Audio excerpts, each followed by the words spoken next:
நான் சொல்றேன், உங்க பொண்ணுக்கு ஒரு பையனை பார்க்கும்போது, உங்க பையனுக்கு ஒரு பொண்ணை பார்க்கும்போது ஒரு நாளும் பணத்தை பார்க்காதீங்க, செழிப்பா பார்க்காதீங்க.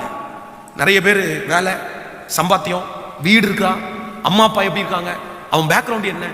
நான் சொல்றேன், அவங்களுடைய சம்பாத்தியம் தேவைதான். அவங்களுக்கு ஒரு நல்ல வேலைக்காரனா கண்டிப்பா அவன் வேலை செய்யறவனா இருக்கணும், அதெல்லாம் உண்மைதான். ஆனா அதே நேரத்தில் உங்க பிள்ளைகளுக்கு வாழ்க்கை துணையை தேர்ந்தெடுக்கும் போது யாருமே வெறும் பணத்தை பார்த்து செலக்ட் பண்ணிடாதீங்க, பர்சனாலிட்டியை பார்த்து செலக்ட் பண்ணாதீங்க.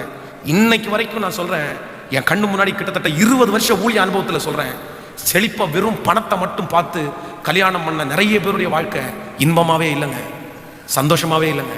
அவங்களுக்கு பணம் மட்டும்தாங்க இருக்குது, வேற எதுவுமே இல்லைங்க, வேற எதுவுமே இல்லை, வேற எதுவுமே இல்லை. அவ்வளவு ஆவிக்குரிய ஒரு குடும்பம், நல்ல ஆவிக்குரிய திருச்சபைக்கு வந்து கொண்டிருந்த ஒரு குடும்பம். அவங்க கொஞ்சம் பணக்காரங்க, அந்த பொண்ணு ரொம்ப அழகான பொண்ணு. அவங்களுக்கு ஒரு மாப்பிள்ளை பார்த்தாங்க, கோடீஸ்வரன், பயங்கரமான கோடீஸ்வரன்.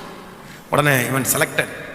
அவங்க மகளுக்கு கோடிக்கணக்கான பணத்தை கொடுத்தாங்க, பெரிய கார் வாங்கி கொடுத்தாங்க எல்லாருக்கும். அவங்களுடைய திருமணத்துக்கு நான் போயிருந்தேன் பல ஆண்டுகள். அந்த திருமணத்தில் அவங்க வச்சிருக்கிற அந்த கூட்டு மட்டும் கிட்டத்தட்ட 40 கூட்டு ஏதோ வச்சிருந்தாங்க. கூட்டு மட்டும் 4 வெரைட்டி பாயாசம், 2 வெரைட்டி பிரியாணி, ஒயிட், என்ன பயங்கர பிரம்மாண்டமான கல்யாணம். நகை மட்டும் கிட்டத்தட்ட 100 பவுன் நகை போட்டாங்க. அவங்களுக்கு கொடுத்து அப்போ வந்ததுலேயே இருக்கிறதுல ரொம்ப காஸ்ட்லியான கார், 20 லட்சம் ரூபாய் காரு. எல்லாத்தையும் கொடுத்து திருமணம் பண்ணுறதுக்கு அவர் சொல்லிட்டாரு, எனக்கு பெண்டிகாஸ்டில் எனக்கு எந்த விருப்பம் இல்லைன்ட்டார். பெண்டிகாஸ்ட் சர்ச்சில் வச்சு நான் கல்யாணம் முடிக்க மாட்டேன்ட்டார். அவர் சொன்ன ஒரே ஒரு காரணத்திற்காக அந்த பிள்ளையை கூட்டிட்டு போய் திரும்ப ஒரு டைம் ஞான ஸ்நானம் எடுக்க வச்சு இன்னொரு திருச்சபையில் வச்சு திருமணம் பண்ணி கொடுத்துட்டாங்க.